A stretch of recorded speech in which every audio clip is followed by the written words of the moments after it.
Nalaman na rin pala nito ni Princess na si Divina raw umano ang kanyang totoong nanay dahil na rin ay ito nga ang sinabi ng kanyang tatay na si Dado.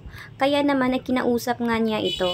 Hindi naman nag-alinlangan nga itong si Divina na tanggapin nga itong si Princess dahil alam naman niya na paglalaruin lang niya ito ngang si Princess at pahihirapan nga niya ito oras na mapunta ito sa kanyang poder.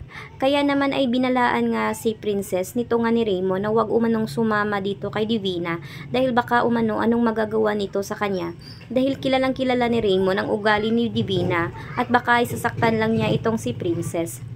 Sana nga naman ay mismong si Lailani ang magsabi nga dito kay si Princess na si Charlene nga ang totoo niyang nanay dahil na rin ngayon nga ay nasa poder na nga nito nga ni Divina si Princess ay tiyak na may masamang mangyari sa bata at paniguradong pahihirapan nga niya ito. Lalo pa na galit nga siya dito kay Princess dahil ito nga ang kalaban ng kanyang tunay na anak na si Libby. Kaya naman ay gagawin ni Divina ang lahat upang magiging miserable nga ang buhay ni Princess dahil na rin ay nais nga niyang maghiganti dito para sa kanyang anak na si Libby.